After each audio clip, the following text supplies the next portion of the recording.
I believe that if we are honest with ourselves, that the most fascinating problem in the world is, who am I? What do you mean? What do you feel when you say the word I myself?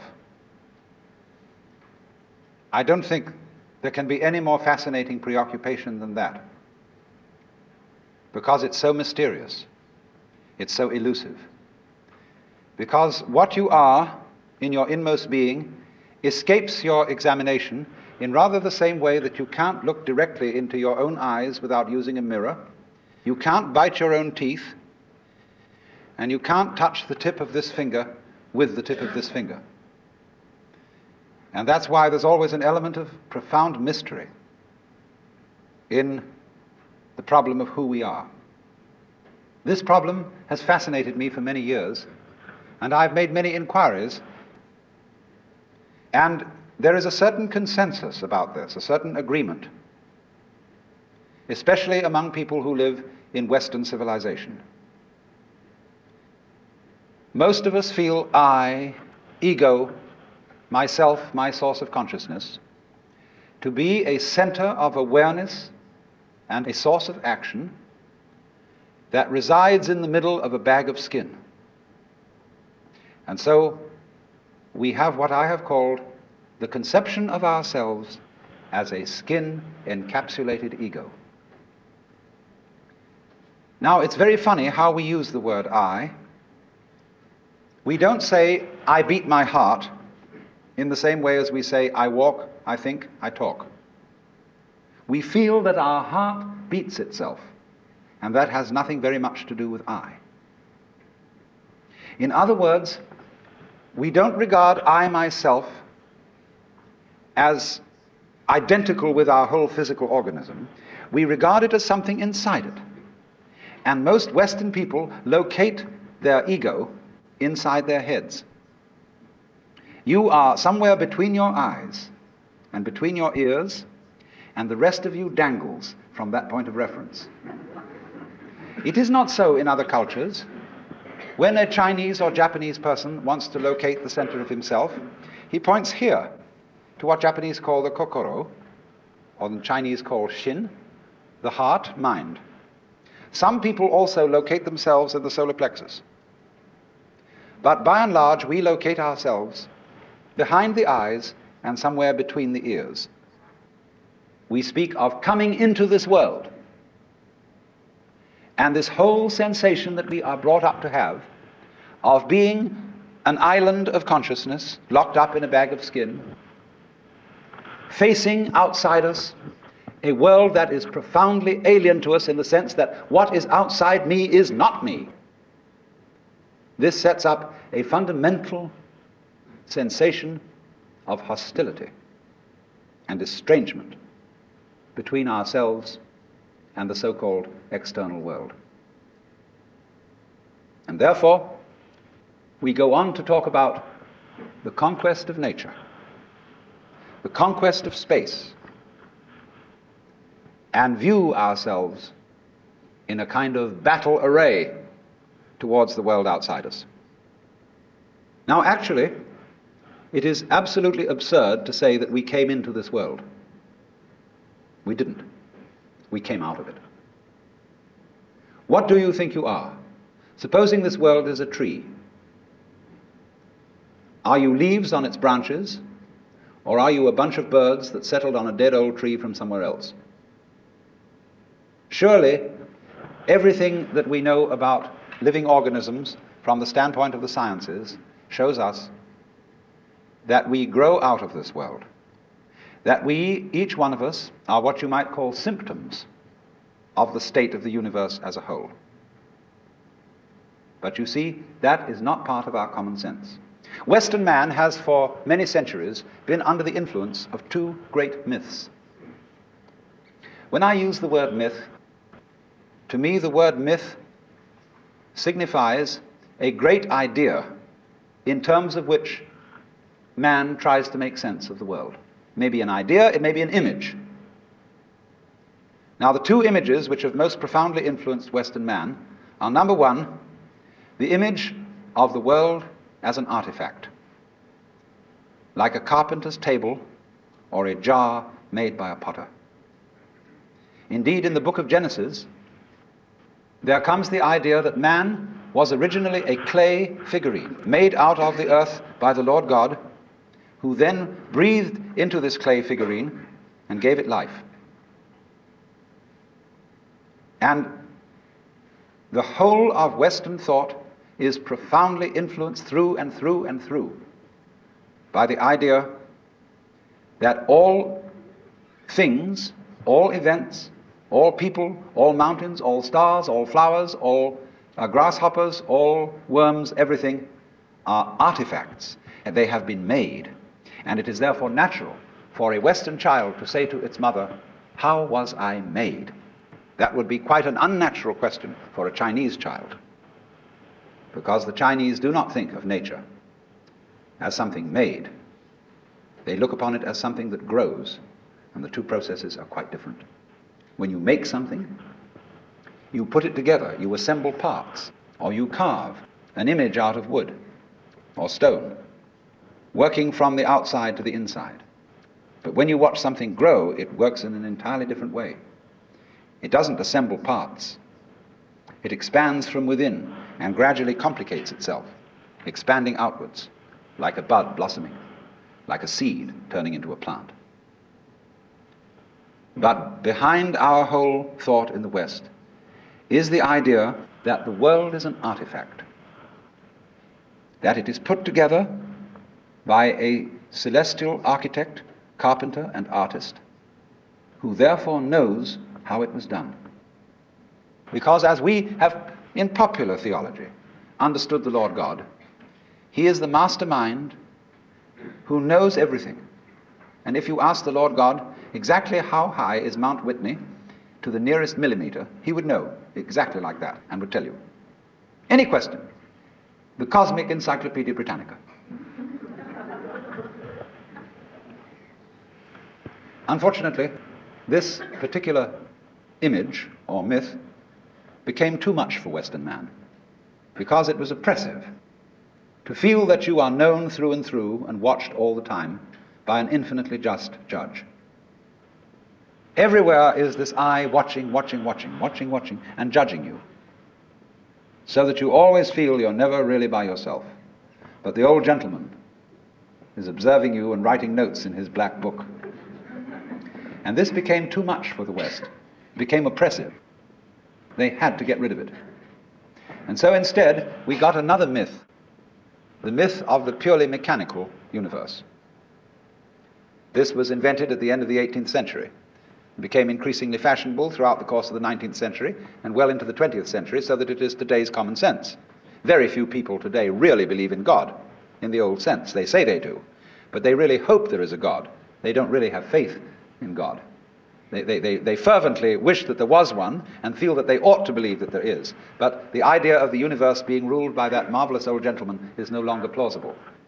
It isn't that anybody has disproved it, but it just somehow doesn't go with the vast infinitude of galaxies and the immense light year distances between them and so on.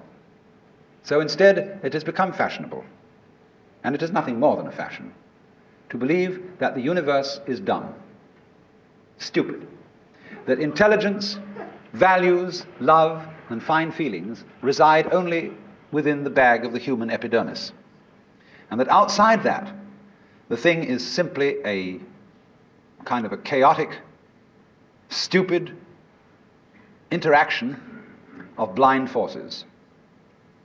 Courtesy of Dr. Freud, for example, biological life is based on something called libido, which was a very, very loaded word. Blind, ruthless, uncomprehending lust. That's the foundation of the human unconscious. And similarly, to thinkers of the 19th century, like Ernst Haeckel, even Darwin, T.H. Huxley, and so on, there was this notion that at the root of being is an energy. And this energy is blind. This energy is just energy, and it's utterly and totally stupid. And our intelligence is an unfortunate accident. By some weird freak of evolution, we came to be these feeling and rational beings, more or less rational. And this is a ghastly mistake, because here we are in a universe that has nothing in common with us, that doesn't share our feelings, has no real interest in us. We're just a sort of cosmic fluke. And therefore, the only hope for mankind is to beat this irrational universe into submission and conquer it and master it. Now, all this is perfectly idiotic. If you would think that the idea of the universe as being the creation of a benevolent old gentleman, although he's not so benevolent, he takes a sort of, this hurts me more than it's going to hurt you sort of attitude to things. You can have that on the one hand, and if that becomes uncomfortable, you can exchange it for its opposite, the idea that the ultimate reality doesn't have any intelligence at all. At least that gets rid of the old bogey in the sky, in exchange for a picture of the world that is completely stupid. Now, these ideas don't make any sense, especially the last one, because you cannot get an intelligent organism, such as a human being, out of an unintelligent universe. The saying in the New Testament that figs do not grow on thistles nor grapes on thorns applies equally to the world. You do not find an intelligent organism living in an unintelligent environment. Look, here is a tree in the garden, and every summer it produces apples. And we call it an apple tree, because the tree apples. That's what it does. All right. Now here is a solar system inside a galaxy, and one of the peculiarities of this solar system is that at least on the planet Earth, the thing peoples. In just the same way that an apple tree apples. Now maybe 2 million years ago, somebody came from another galaxy in a flying saucer and had a look at this solar system, and they looked it over and shrugged their shoulders and said, just a bunch of rocks. And they went away. Later on, maybe 2 million years later, they came around and they looked at it again, and they said, excuse me, we thought it was a bunch of rocks, but it's peopling. And it's alive. After all, it has done something intelligent. Because you see, we grow out of this world in exactly the same way that the apples grow on the apple tree. If evolution means anything, it means that. But you see, we curiously twist it. We say, well, first of all, in the beginning, there was nothing but gas and rock. And then intelligence happened to arise in it, you know, like a sort of fungus or slime on the top of the whole thing. But we're thinking in a way, you see, that disconnects the intelligence from the rocks. Where there are rocks, watch out. Watch out, because the rocks are going eventually to come alive, and they're going to have people crawling over them. It's only a matter of time. Just in the same way as the seed, the acorn, is eventually going to turn into the oak, because it has the potentiality of that within it. Rocks are not dead. You see, it depends on what kind of attitude you want to take to the world. If you want to put the world down, you say, oh, well, fundamentally it's only just a lot of geology. It's a stupidity. And it so happens that a kind of a freak comes up in it which we call consciousness. And that's an attitude that you take when you want to prove to people that you're a tough guy, that you're realistic, that you face facts, and that you don't indulge in wishful thinking. It's just a matter of role-playing. And you must be aware of these things. They are fashions in the intellectual world. On the other hand, if you feel warm-hearted towards the universe, you put it up instead of putting it down, and you say about rocks, they're really conscious, but a very primitive form of consciousness. Because after all, when I take even this crystal here, which is glass, and go, well, it makes a noise. And that response, that resonance, is an extremely primitive form of consciousness. Our consciousness is much more subtle than that. But when you hit a bell and it rings, you touch a crystal and it responds, inside itself, it has a very simple reaction. It goes jangle inside, whereas we go jangle with all sorts of colors and lights and intelligence, ideas and thoughts. It's more complicated. But both are equally conscious, but conscious in different degrees. That is a perfectly acceptable idea. See, all I'm saying is that minerals are a rudimentary form of consciousness, Whereas the other people are saying that consciousness is a complicated form of minerals. What they want to do is to say everything is kind of bleh. Whereas what I want to say is, hooray, life is a good show. Now then, as we study man or any other living organism and try and describe him accurately and scientifically, we find that our normal sensation of ourselves as isolated egos inside a bag of skin is a hallucination. It really is. It's absolutely nutty. Because when you describe human behavior, or the behavior of a mouse or a rat or a chicken or anything you want to describe, you find that as you try to describe its behavior accurately, you must also describe the behavior of its environment. Supposing I walk, and you want to describe the action of walking. You can't talk about my walking without also describing the floor. Because if you don't describe the floor and the space in which I am moving, all you will be describing is somebody swinging his legs in empty space. You couldn't see me unless you could also see my background, what stands behind me. See, if the boundaries of my skin were coterminous with your whole field of vision, you wouldn't see me at all. You would see my bright red vest instead. That's why I put it on this evening, to demonstrate this point. And that would be the thing that filled your field of vision, that was the thing standing there. You wouldn't see me, because in order to see me, you have to see not only what is inside the boundary of my skin, but you have to see what is outside it too. Now that's terribly important. Really, the fundamental, ultimate mystery, the only thing you need to know to understand the deepest metaphysical secrets, is this: that for every outside there is an inside, and for every inside there is an outside. And although they are different, they go together.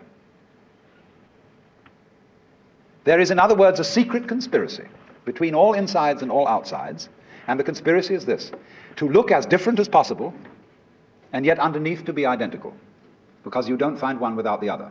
Like Tweedledum and Tweedledee agreed to have a battle. Note that, agreed. So there is a secret. What is esoteric, what is profound, and what is deep is what we will call the implicit.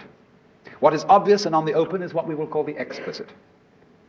And I and my environment, you and your environment, are explicitly as different could be. But implicitly, you go together. And this is discovered by the scientist when he tries, as the whole art of science is to describe what happens exactly. And when he describes exactly what you do, he finds out that your behavior is not something that can be separated from the behavior of the world around you. He realizes then that you are something that the whole world is doing. Just as when the sea has waves on it, all right, the ocean is waving. And so each one of us is a waving of the whole cosmos, the entire works, all there is. And with each one of us, it's waving and saying, yoo-hoo, here I am. Only it does it differently each time, because variety is the spice of life. But you see, the funny thing is, we haven't been brought up to feel that way. Instead of feeling that we, each one of us, are something that the whole realm of being is doing, we feel that we are something that has come into the whole realm of being as a stranger. When we were born, we don't really know where we came from, because we don't remember. And we think when we die, that's just going to be that. Some people console themselves with the idea that they're going to heaven, or that they're going to be reincarnated, or they're going to Summerland or something, People don't really believe that. For most people, it's plausible. The real thing that haunts them is that when they die, they're going to sleep and never going to wake up. They're going to be locked up in the safe deposit box of darkness forever. But that all depends, you see, upon a false notion of what is oneself. Now, the reason why we have this false notion of ourselves is, as far as I can understand it, that we have specialized in one particular kind of consciousness. Being very general and rough, we have two kinds of consciousness. One I will call the spotlight, and the other the floodlight.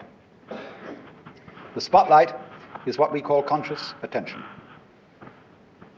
And that is trained into us from childhood as the most valuable form of consciousness. When the teacher in class says, "Pay attention," everybody stares and looks fast at the teacher like that. That's spotlight consciousness. Fixing your mind on one thing at a time. Concentrate. And even though you may not be able to have a very long attention span, nevertheless you concentrate. You use your spotlight, one thing after another, one thing after another, flip, flip, flip, flip, flip, flip, flip, flip, like that. But we also have another kind of consciousness, which I'll call the floodlight. For example, you can drive your car for several miles with a friend sitting next to you, and your spotlight consciousness will be completely absorbed in talking to your friend. Nevertheless, your floodlight consciousness will manage the driving of the car, will notice all the stoplights, the other idiots on the road, and so on, and you'll get there safely, without even thinking about it. But our culture has taught us to specialize in spotlight consciousness and to identify ourselves with that form of consciousness alone. I am my spotlight consciousness.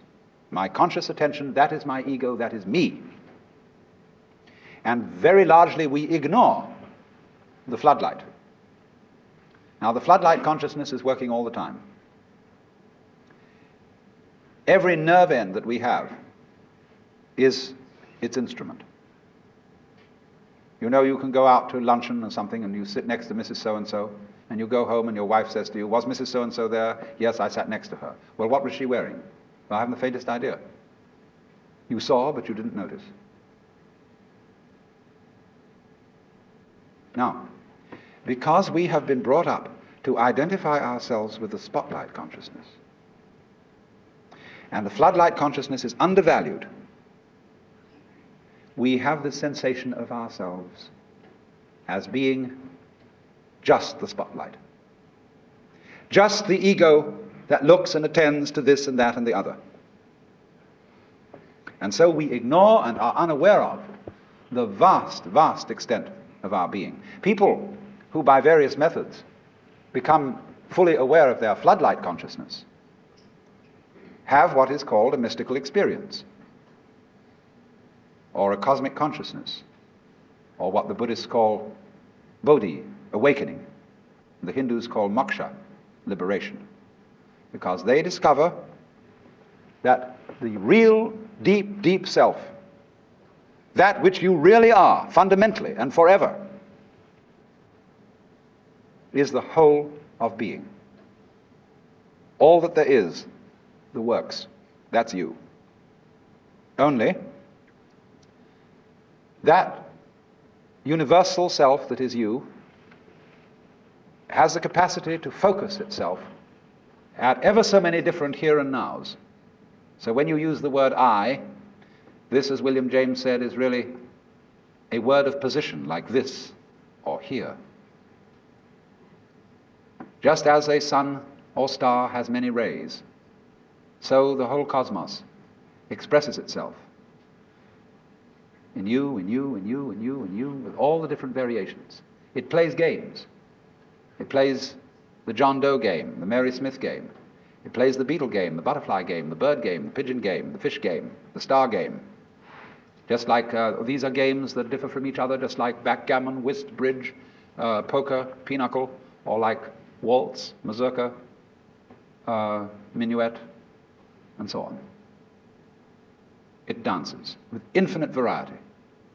But every single dance that it does, that is to say, you is what the whole thing is doing. But you see, we forget it. We don't know. We've been brought up in a special way so that we are unaware of the connection, unaware that each one of us is the works, playing it this way for a while. And so we have been taught to dread death, as if that were the end of the show. It won't happen anymore. And therefore to be afraid of all the things that might bring about death, pain, sickness, suffering. And if you don't know, you see, if you're not really vividly aware of the fact that you are basically the works, you have no real joy in life. You're just a bundle of anxiety mixed up with guilt. Because you see, when we bring children into the world, we play awful games with them. Instead of saying, how do you do? Welcome to the human race. Now, my dear, we are playing some very complicated games. And these are the rules of the game we're playing. I want you to understand them, and then you learn them, and then when you get a little bit older, you may be able to think up some better rules. Instead of being quite direct with our children, instead we say, so here you are. It was a nasty baby anyhow. You're here on probation, you understand that? And maybe when you grow up a bit, you'll be acceptable. But until then, you should be seen and not heard. You're a mess. And you've got to be educated and schooled and whipped until you're human. So that these attitudes which are inculcated into us in infancy go on into old age. The way you start out is liable to be the way you finish. And so people going around fundamentally feeling that they don't belong. Because their parents said to them in the first place, look, you don't really belong here. You're here on sufferance. You're on probation. You're not a human being yet. And people feel this right on into old age. And so they figure that the universe is presided over by this awful kind of God the Father parent, who, yes, has our best interest at heart, is loving, but who spares the rod, spoils the child. Whom the Lord loveth, he chasteneth. And so everybody's sort of, when's it going to hit next?